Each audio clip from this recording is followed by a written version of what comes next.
Glória a Deus. Lucas capítulo 19, versículo 28. Que a paz do nosso Senhor Jesus inunde o nosso coração pela sua palavra. Depois de dizer isto, Jesus prosseguiu a sua viagem para Jerusalém. E aconteceu que, ao se aproximar de Betfagé e de Betânia, junto ao Monte das Oliveiras, Jesus enviou 2 dos seus discípulos, dizendo-lhes: vão até a aldeia que fica ali adiante, e ao entrar, encontrarão preso um jumentinho, o qual ainda ninguém montou. Desprendam o jumentinho e tragam aqui. Se alguém perguntar por que o estão desprendendo, respondam assim: porque o Senhor precisa dele. E indo os que foram mandados, acharam tudo conforme Jesus lhes tinha dito. Quando eles estavam soltando o jumentinho, os donos do animal disseram: por que estão desprendendo o jumentinho? Eles responderam: porque o Senhor precisa dele. Então trouxeram o jumentinho até Jesus e, pondo as suas capas sobre o animal, ajudaram Jesus a montar. À medida que Jesus avançava, as pessoas estendiam as suas capas no caminho, e quando Jesus se aproximava da descida do Monte das Oliveiras, toda a multidão dos discípulos começou com muita alegria a louvar a Deus em alta voz por todos os milagres que tinham visto. E diziam: bendito é o Rei que vem em nome do Senhor, paz no céu e glória nas maiores alturas. Alguns dos fariseus lhe disseram em meio à multidão: mestre, repreenda os seus discípulos. Mas Jesus respondeu: eu afirmo a vocês que se eles se calarem, as próprias pedras clamarão. Quando Jesus ia chegando a Jerusalém, vendo a cidade, chorou por ela, dizendo: ah, se você soubesse, ainda hoje, o que é preciso para conseguir a paz, mas isso está agora oculto aos seus olhos. Pois virão dias em que os seus inimigos cercarão você de trincheiras e apertarão o cerco por todos os lados, e vão arrasar você e matar todos os seus moradores. Não deixarão pedra sobre pedra, porque você não reconheceu o tempo em que Deus veio visitá-la. Depois, entrando no templo, Jesus começou a expulsar os que ali vendiam, dizendo-lhes: está escrito, a minha casa será chamada casa de oração, mas vocês fizeram dela um covil de salteadores. Diariamente, Jesus ensinava no templo. Os principais sacerdotes, os escribas e os maiorais do povo procuravam tirar-lhe a vida, mas não achavam uma forma de fazer isso, porque todo o povo, ao ouvi-lo, era cativado por ele. Louvado seja o nome do nosso Senhor Jesus. Nessa segunda parte de Lucas, capítulo 19, este evangelho nos mostra a aproximação de Jesus de Jerusalém. Na verdade, todos os demais evangelhos vão mostrar essa prévia da entrega de Jesus, da paixão de Jesus, da morte de Jesus por nós. Jesus chega a Jerusalém, a capital de Israel. E é muito interessante a gente perceber aqui algumas características de Jesus que são reveladas neste pequeno trecho. Primeiro, a humildade de Jesus. Jesus entraria em Jerusalém e ele entra montado não num cavalo belo, um cavalo de guerra, como muitos havia naquele tempo, mas Jesus entra num jumentinho. O texto nos mostra isso e é uma cena muito bonita de se imaginar, porque Jesus aqui mostra a sua humildade. Ele tem a ajuda dos discípulos para montar no jumentinho, isso também é muito interessante. No versículo de número versículo 35 de Lucas 19, diz que trouxeram aquele jumentinho, puseram as capas e ajudaram Jesus a montar, mostrando que o nosso Senhor, o Deus Todo-Poderoso, o Filho de Deus, ele não precisava ostentar e aparentar e chamar a atenção das pessoas para aquilo que ele tinha. E, na verdade, o texto nos dá conta de que esse jumentinho foi emprestado. Parece que Jesus já tinha combinado com aquelas pessoas, os donos daquele jumentinho, e por isso ele manda buscar esse jumentinho, e ele parece que deixou ali como que uma senha: diga que o Senhor, o dono de tudo, o Senhor é que está precisando dele. Amado, a humildade de Jesus de entrar em Jerusalém de forma tão simples e cumprindo profecias do Antigo Testamento, de que o Messias entraria montado num jumentinho. O Evangelho de Lucas vai nos dar muitas sinalizações dos cumprimentos das profecias do Antigo Testamento em Jesus. Jesus é o Messias prometido pelo Senhor, pelo Pai. Jesus cumpre todas as profecias, porque Ele é o Messias. Então nós vemos aqui a humildade de Jesus. Em segundo lugar, outra característica de Jesus importante, Jesus também aqui revela a sua compaixão, a sua dor, a sua tristeza, por uma cidade que endurece o coração para a sua vontade, por uma nação que fecha o coração para a presença dele, para quem ele é. E a gente vê isso aí em Lucas 19 também, Jesus chorando por Jerusalém. Versículo 41 diz: quando Jesus ia chegando a Jerusalém, vendo a cidade, chorou por ela. E é muito interessante perceber que nos versículos anteriores, a multidão que estava vendo Jesus entrar, montado ali no jumentinho, a multidão louvava com muita alegria em voz alta. Versículo 37. A multidão celebrava e a multidão estava alegre porque viram milagres, porque viram os feitos de Deus. Isso é maravilhoso. Mas, amado, Jesus não se impressiona com uma multidão que o louva apenas pelos seus feitos e milagres. E mesmo que Jesus de alguma forma receba nesse texto o louvor dessa multidão, o louvor dessas pessoas, e ele diz que se esta multidão se calasse, as próprias pedras clamariam. Jesus mesmo envolto a esta multidão feliz e alegre, cheio de louvores, Jesus chora por aqueles que estão endurecidos para a sua voz, ensurdecidos para a sua voz. Jesus chora por aqueles que estão cegos por causa do seu pecado. Por que que Jerusalém, por que que Israel não reconheceu que Jesus era o Messias? Porque eles amaram mais as suas próprias vontades, porque eles amaram mais as trevas. É isso que está em João, no Evangelho de João, capítulo 1 e 2. Eles amaram mais as trevas do que a luz. E quando a gente começa a amar, a desejar mais o que nos agrada, ou o que nos favorece, ou o que se torna mais confortável, nós deixamos de enxergar quem é Jesus, a vontade dele, a santidade dele, os propósitos dele. Amado, ore ao Senhor sempre, para que Deus te dê um coração quebrantado, humilde, capaz de reconhecer quem ele é, a sua visitação.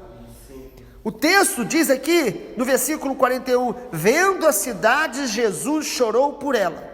Lendo assim, parece que Jesus apenas teve um momento de aquela tristeza, por exemplo, como ele chora por Lázaro. Essa palavra aqui no grego para choro é bem diferente daquela outra.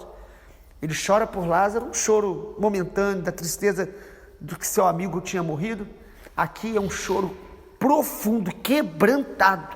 Jesus aqui possivelmente ele caiu de joelhos, clamando, chorando, sentindo dores por uma cidade que endureceu o coração para a voz de Deus, por uma cidade que amava mais as suas próprias religiosidades, porque a cidade era religiosa, mas não amava a voz de Deus, a vontade de Deus, a santidade de Deus, os propósitos de Deus. Não conseguia amar a Jesus, não conseguiam enxergar o Messias que estava diante deles. Por isso que Jesus fala aqui no versículo 42, se você soubesse, ainda hoje, se você e eu, ainda hoje, pudéssemos ter os olhos espirituais abertos para quem é Jesus e para a vontade dele, a voz dele, amado, nós estaríamos cheios da glória dele. Mas Jesus diz aqui no versículo 42, se você soubesse hoje o que é preciso para conseguir a paz. Você sabe o que é preciso para conseguir a paz? Um relacionamento correto com Deus. E eles não conseguiam entender isso. Jerusalém tinha religião, Jerusalém lia as escrituras, Jerusalém se reunia e fazia festas festas religiosas, mas não reconhecia o Messias e não sabia que para ter a verdadeira paz, salvação, nós precisamos ter um relacionamento correto com Deus, um relacionamento através do sangue de Jesus, um relacionamento através de uma vida de santidade, de comunhão, de temor a Deus. E é interessante que o louvor que a multidão dá a Jesus, no versículo 38, eles diziam: bendito o rei que vem em nome do Senhor. Eles reconheceram, parte da multidão que estava em Jerusalém reconheceu que Jesus era o Messias enviado da parte do Senhor, e ele diz: paz no céu. Não é estranho isso? Porque a gente entende que na terra a gente precisa de paz, mas no céu já tem paz. E Lucas é o único que nos dá essa pista. Paz no céu é porque quando nós reconhecemos que Jesus é o Messias, cremos que Jesus é o Messias, nós entendemos que só o sangue de Jesus traz a paz entre o homem e Deus. É o sangue de Jesus que aplaca a ira de Deus, é o sangue de Jesus que nos torna justos diante de Deus, e a paz entre o céu e a terra, através do sangue do Cordeiro. Jesus chora por uma cidade que endureceu o seu coração e que estavam impedidos de ver. No versículo 42, isso está oculto aos seus olhos. Por que uma pessoa não consegue ver a verdade, enxergar a verdade? Porque amou mais a sua própria vontade, seus próprios desejos, amou mais as trevas.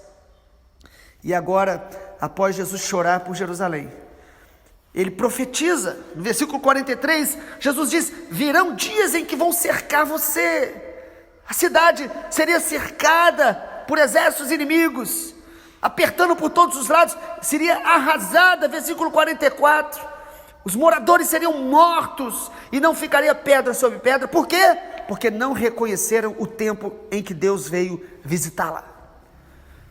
Jesus está profetizando aqui o juízo de Deus que viria sobre os judeus e que veio no ano 70 depois de Cristo, com a invasão do Império Romano, e a cidade foi totalmente saqueada, destruída, queimada, multidões mortas. Por isso Jesus aqui está chorando e está anunciando o juízo que viria. E os discípulos de Jesus foram livres porque fugiram antes, porque Jesus os avisou. Aqui em Lucas capítulo 21 nós vamos ver isso. Mas, amado, o texto nos deixa muito claro que o juízo de Deus vem sobre os que não reconhecem a sua visitação. Por quê? Porque podemos achar que aquela nação, os judeus, nos tempos de Jesus, eles não adoraram, não reconheceram Jesus, porque de alguma forma eles estavam ignorantes quanto ao que Deus estava fazendo.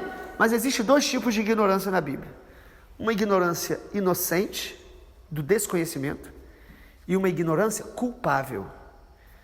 E os judeus, eles tinham uma ignorância culpável. Por quê? Eles tinham a palavra, liam as escrituras, eles viram o Messias, viram o que Deus estava fazendo, mas preferiram a sua própria vontade, preferiram negar as verdades explícitas que Deus mostrava para ele todos os dias. E quantas pessoas hoje ouvem o Evangelho, sabem que o chamado de Deus para a vida delas é de um relacionamento com Jesus, de uma entrega total, de renunciar a seu próprio eu, suas vontades, se santificar, mas eles preferem ignorar. É uma ignorância culpável. E Jesus disse que o juízo viria. Amado, o Jesus que é humilde, o Jesus que se compadece, também é o mesmo que anuncia o juízo sobre os que preferem permanecer na desobediência. E o versículo 45 em diante nos mostra a última característica de Jesus. Versículo 45 de Lucas 19. Depois, entrando no templo, Jesus começou a expulsar os que ali vendiam, dizendo-lhe: está escrito, a minha casa será chamada casa de oração, mas vocês fizeram dela um covil, uma caverna de ladrões. E aí nós vemos característica de Jesus. Jesus, ele fica irado contra toda contaminação espiritual sobre pessoas que invocam o nome dele, mas que usam o nome de Deus para seus próprios interesses. A ira de Deus aqui é revelada no templo onde deveria ser honrado o nome do Senhor, a casa de Deus que deveria ser casa de oração para todos os povos. Lucas é o único evangelho que não coloca esse acréscimo que está na profecia de Isaías, porque ele está citando, Jesus aqui está citando Isaías. A casa de Deus é casa de oração. Você e eu nascemos para ser casa de oração para todos os povos, intercessores para que a glória de Deus seja conhecida de todos os povos. Mas eles transformaram aquele lugar num lugar de negócio, num lugar de vantagens pessoais.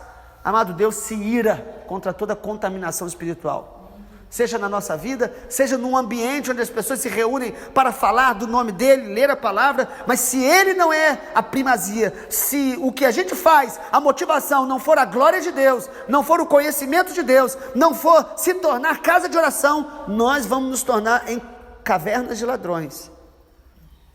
A nossa vida pode ser casa de oração, ou nós podemos estar sendo roubados diariamente, através da ação de demônios, pelos pecados que nós alimentamos. Nós podemos nos tornar um covil de ladrões, um lugar, uma caverna, uma casa onde os ladrões, os demônios estão se reunindo e nos oprimindo e roubando de nós a essência, que é uma vida de intimidade com Deus, de santidade para Deus e de oração, intercessão, para que a glória dele seja conhecida para todos os povos. Jesus se ira, o texto fala que ele fica irado, e pelo menos há 2 vezes nos evangelhos que Jesus entra e purifica o templo. Aqui diz que ele expulsou alguns que vendiam ali, mostrando que o Deus que é santo, amoroso, humilde, também se ira contra a injustiça, contra o pecado. E em último lugar, nós podemos perceber em Lucas 19, que Jesus também continua ensinando a todos aqueles que querem aprender a palavra e o caminho de Deus. Versículo 42 diz que nesse contexto, onde havia um grupo ali contaminando a casa de Deus, justamente o que o inimigo quer, amado, não é só nos impedir de adorar a Deus, mas é contaminar a nossa vida de adoração, porque a nossa adoração só é aceita quando ela é em santidade. Mas aqui o texto diz que mesmo nesse contexto, Jesus diariamente, versículo 47, ensinava no templo. Os sacerdotes, escribas e os maiorais queriam matá-lo, mas não achavam forma de fazer isso, porque o povo, ao ouvi-lo, era cativado por ele. Concluindo então o capítulo 19 de Lucas, a gente percebe que Jesus é aquele que nos ensina. Ele é o mestre, ele tem todos os dias palavras para nos ensinar, para nos edificar, para nos exortar, para nos corrigir, para nos aperfeiçoar. Jesus continua ensinando. Amado, o Espírito Santo habita naqueles que se rendem a Jesus, e ele nos ensinará todas as coisas. Todos os dias ele quer nos ensinar a enfrentar os dilemas da vida, nos ensinar a administrar situações difíceis, nos ensinar a adorar a Deus, nos ensinar a servir a Deus, nos ensinar a se tornar cada dia mais semelhante a Jesus. Amado, Jesus continua ensinando, mas ele ensina aos que estão dispostos a ouvir, aprender e obedecer. Quanto mais prazer em obedecer, mais revelações Deus vai trazer sobre a nossa vida, porque Deus conhece o nosso coração. O prazer em obedecer, o temor de Deus, vão abrindo os nossos olhos e o nosso coração para ouvir e enxergar a vontade de Deus. Isso é impressionante. Quanto mais humildade, mais revelação de Deus. Quanto mais quebrantamento, mais conhecimento de Deus. Nós precisamos então entender que Jesus sempre vai estar disposto a ensinar os que querem ouvi-lo. E sempre quando Jesus está ensinando, pessoas vão estar aprendendo, crescendo, amadurecendo, e outros vão estar endurecendo o coração, resistindo, distorcendo as palavras de Jesus para seguir os seus próprios desejos e vontades. Que nós possamos nessa manhã, por essa palavra, ter o nosso coração aberto para conhecer cada dia mais a Jesus, e não conhecer apenas sobre Jesus, conhecer a Ele num relacionamento pessoal de rendição, de entrega, de adoração, de amor a Ele, de se tornar cada dia mais parecido com Ele, porque esse é o propósito de Deus, porque Jesus morreu em nosso lugar, ressuscitou, está vivo e Ele voltará. Vamos orar? Pai, que a graça do Senhor nos capacite a, através dessa palavra, crescer no temor, no amor, no desejo de conhecer cada dia mais a Tua vontade e cumprir a Tua vontade. Senhor Jesus, livra-nos do endurecimento de coração, perdoa-nos em áreas da nossa vida que o nosso coração está demorando a compreender a Tua revelação, a Tua vontade, porque nós muitas vezes alimentamos os nossos próprios desejos. E abre os olhos espirituais e os ouvidos de cada um de nós através dessa palavra, para que possamos, Jesus, se relacionar com o Senhor dia após dia, aprender com o Senhor que é manso e humilde de coração, e servir ao Senhor com alegria, cumprir o Teu propósito em nossa geração, até o dia da Tua vinda. Assim oramos em Teu nome, para a Tua glória, Senhor Jesus. Amém, Senhor. Glória a Deus.